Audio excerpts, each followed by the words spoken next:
नमस्कार दोस्तों, मेरे चैनल पे आने का आपका स्वागत है। आज की मुख्य खबरों की ओर बढ़ते हैं। पहला है, तुर्की ने एआई कामिकेज ड्रोन मिज़राक पेश किया। तुर्की की मशहूर ड्रोन कंपनी बेकर ने हाल ही में अपना नया एआई पावर्ड कामिकाजे ड्रोन मिज़राक पेश किया है। मिज़राक का मतलब तीर या भाला होता है। यह लंबी दूरी का लॉइटरिंग म्यूनिशन है जो हवा में घूम घूम कर लक्ष्य की तलाश करता है, फिर हमला कर देता है। इस ड्रोन की रेंज 1000 किलोमीटर से ज्यादा है। यह 7 घंटे तक हवा में रह सकता है। 40 किलो तक का वॉरहेड ले जा सकता है। ये साहा 2026 प्रदर्शनी में पहली बार जनता के सामने आएगा, जो 5 से 9 मई 2026 तक इस्तांबुल में होगी। मिज़राक क्या है और ये कैसे काम करता है, चलिए जानते हैं। मिज़राक एक स्मार्ट और ऑटोनोमस ड्रोन है। इसका वजन उड़ान भरते समय 200 किलो तक ही हो सकता है। पंखों का फैलाव 4 मीटर है। यह 185 किलोमीटर प्रति घंटा की रफ्तार से उड़ सकता है। 10,000 फीट की ऊंचाई तक जा सकता है। इसे सामान्य रनवे या रॉकेट असिस्ट से भी लॉन्च किया जा सकता है। यह 2 तरह के वेरिएंट में आता है। एक में 40 किलो का डबल वॉरहेड होता है जो भारी नुकसान पहुंचाने के लिए है। दूसरे में 20 किलो वॉरहेड के साथ रेडियो फ्रीक्वेंसी सीकर होता है जो रडार वाले टारगेट को आसानी से ढूंढ लेता है। इसमें बेकर की ईओ और आईआर कैमरे लगे होते हैं जो निगरानी और लक्ष्य पहचानने में मदद करते हैं। यह ड्रोन सिर्फ उड़कर हमला नहीं करता, बल्कि हवा में घूमकर सही मौका देखता है। इसे अन्य बेकर ड्रोन जैसे TB2, TB3 और एकिन्सी के साथ जोड़ा जा सकता है, जिसमें स्वॉर्म अटैक संभव हो जाएगा। और ये जीपीएस के बिना नेविगेट करता है। कैसे करता है? आम ड्रोन्स जो होते हैं वो जीपीएस पर निर्भर रहते हैं, लेकिन दुश्मन जीपीएस सिग्नल जाम कर देते हैं तो वे बेकार हो जाते हैं। मिज़राक इस समस्या का हल करता है। इसमें AI powered auto pilot system है जो जीपीएस के बिना काम करता है। इसमें ऑप्टिकल गाइडेंस यानी दृश्य मार्गदर्शन और विजुअल पोजीशनिंग टेक्नोलॉजी लगी है। ड्रोन के अंदर सेंसर्स यानी एक्सेलेरोमीटर, जायरोस्कोप इसकी गति, दिशा और स्थिति को ट्रैक करते रहते हैं। कैमरे से आने वाली तस्वीरों को एआई प्रोसेस करता है। यह रियल टाइम में आसपास के नक्शे, इमारतों, पहाड़ों या लैंडमार्क से मैच करके अपनी पोजीशन पता लगाता है। स्लैम यानी साइमल्टेनियस लोकलाइजेशन एंड मैपिंग जैसी तकनीक मदद करती है, जिसमें ड्रोन अपना नक्शा खुद बनाता है और खुद को उसमें लोकेट करता है। लक्ष्य पहुंचने पर एआई ऑप्टिकल और इंफ्रारेड इमेज से टारगेट पहचानता है, हमला करता है, भले ही कोई इंसान कंट्रोल ना कर रहा हो। अगला, नौसेना को मिला एक नया जंगी जहाज Mahendragiri. Mazagon dock shipbuilders limited Mumbai में भारतीय नौसेना को महेंद्रगिरी नामक एडवांस स्टेल्थ फ्रिगेट सौंप दिया गया है। यह प्रोजेक्ट 17A यानी नीलगिरी क्लास का छठा जहाज है। इस जहाज की डिलीवरी भारतीय नौसेना और देश की शिप बिल्डिंग क्षमता के लिए एक बड़ा मील का पत्थर साबित हुई है। प्रोजेक्ट 17A के तहत भारत स्वदेशी रूप से स्टेल्थ फ्रिगेट का निर्माण कर रहा है। ये जहाज बहुउद्देशीय है, यानी ये समुद्र में अलग अलग तरह के युद्ध मिशनों को अंजाम देने में सक्षम है। महेंद्रगिरी इस क्लास का चौथा जहाज है जो मझगांव डॉक में बना है। यह जहाज design, stealth, fire power, automation और सुरक्षा के मामले में पहले शिवालिक क्लास प्रोजेक्ट 17 से काफी बेहतर है। क्या है महेंद्रगिरी की खासियतें?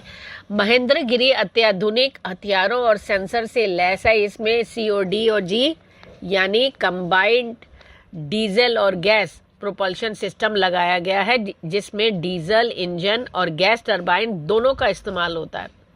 जहाज में 2 शाफ्ट पर कंट्रोलेबल पिच प्रोपेलर लगे हैं।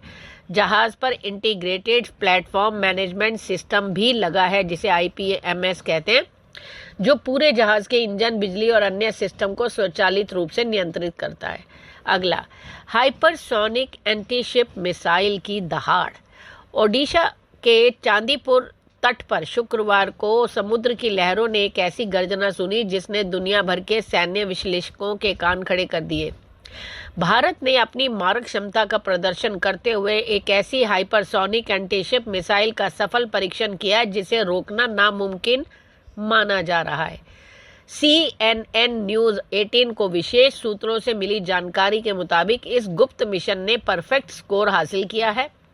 मैक 5 से ज्यादा की जानलेवा रफ्तार और 1500 किलोमीटर की अचूक रेंज के साथ इस मिसाइल ने समुद्र के बीचों बीच खड़े लक्ष्य के परखच्चे उड़ा दिए। यह सिर्फ एक परीक्षण नहीं था, बल्कि उन दुश्मनों के लिए एक सख्त चेतावनी थी जो भारतीय समुद्री सीमा में हिमाकत करने की सोचते हैं। आसमान चीरती इस मिसाइल ने साबित कर दिया कि अब भारत की समुद्री सुरक्षा को दीवार को लांघना किसी के बस की बात नहीं। यह परीक्षण भारत को उन चुनिंदा देशों की कतार में खड़ा करता है जिनके पास हाइपरसोनिक हथियार तकनीक है। हिंद महासागर में बढ़ती भू राजनीतिक चुनौतियों के बीच 1500 किलोमीटर की मारक क्षमता वाला यह हथियार एक गेम चेंजर है। इस मिसाइल की सबसे बड़ी ताकत इसकी 1500 किलोमीटर की रेंज और मैक 5 से अधिक की गति है। अगला, भारत का पहला स्वदेशी universal multi calibre rocket launch. भारत का पहला स्वदेशी universal multi calibre rocket launcher भारतीय सेना के लिए वास्तव में दुश्मन के लिए एक दुस्वप्न साबित हो सकता है। 2026 की शुरुआत में पुणे स्थित नाइब लिमिटेड और इजराइल की एल्बिट सिस्टम्स के सहयोग से तैयार इस सिस्टम को 293 करोड़ का आपातकालीन अनुबंध हस्ताक्षर किया गया। यहाँ सूर्यास्त्र की मुख्य विशेषताएं भी हैं जो बहुत ही इसे खतरनाक बनाती हैं। आखिर ये जो सूर्यास्त्र है ये क्या है? चलिए जानते हैं इसकी विशेषताओं के बारे में। यह 150 किलोमीटर से लेकर 300 किलोमीटर तक की दूरी तक सटीक मार कर सकता है, जिससे यह दुश्मन के ठिकानों पर गहरी चोट करने में सक्षम है।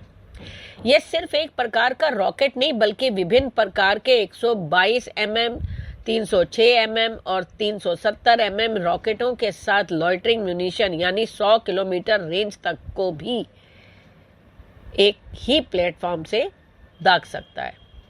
ट्रायल्स में इस सिस्टम ने 5 मीटर से कम का सर्कुलर एरर प्रोबेबल दिखाया है, जिसका मतलब है कि यह सीधे तौर पर दुश्मन के कमांड सेंटर, एयरबेस या लॉजिस्टिक्स हब को तबाह कर सकता है।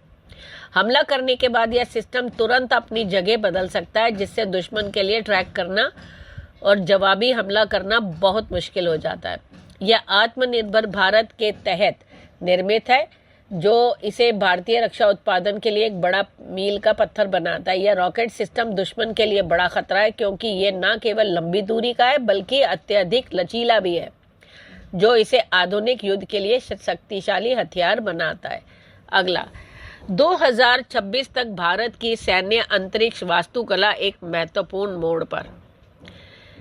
2026 तक भारत की सैन्य अंतरिक्ष वास्तुकला यानी मिलिट्री स्पेस आर्किटेक्चर एक महत्वपूर्ण मोड़ पर है, जहां अंतरिक्ष अब केवल वैज्ञानिक अनुसंधान नहीं बल्कि सक्रिय युद्ध क्षेत्र यानी ऑपरेशनल बैटल स्पेस बन गया है।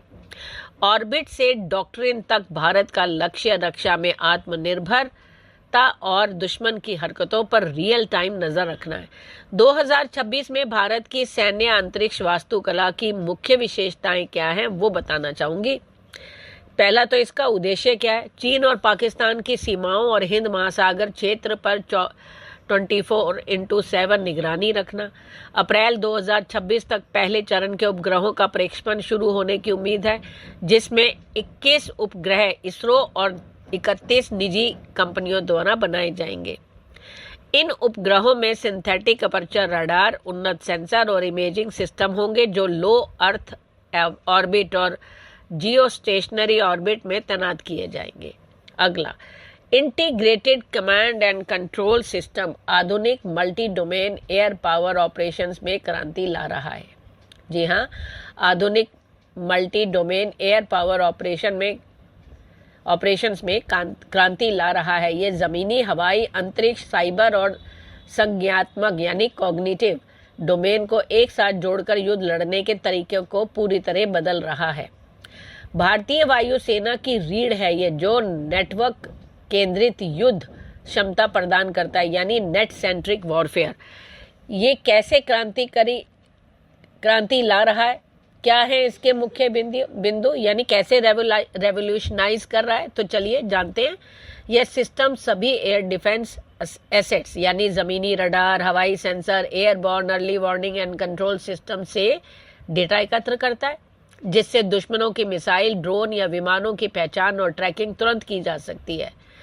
पारंपरिक तरीकों की तुलना में यह सिस्टम प्रतिक्रिया समय को काफ़ी कम करता है, जिसमें कमांडरों को 360 डिग्री एयर स्पेस व्यू और रियल टाइम डेटा के साथ जल्दी और सटीक फैसले लेने में मदद मिलती है। यह न केवल वायुसेना बल्कि थल सेना और नौसेना के एयर डिफेंस सिस्टम जैसे S-400 आकाश बराक 8 को एक साथ जोड़कर एक अभेद्य सुरक्षा कवच तैयार करता है। यह पूरी तरह स्वचालित सिस्टम है जो मानव त्रुटि यानी ह्यूमन एरर्स को कम करता है और विभिन्न रक्षा प्लेटफॉर्मों के बीच तालमेल सुनिश्चित करता है। भारत पाकिस्तान सीमा पर 2019 के बाद के परिदृश्यों में ACCS ने ड्रोन और मिसाइल खतरों को हवा में ही नाकाम करने में अपनी उपयोगिता साबित की है। धन्यवाद।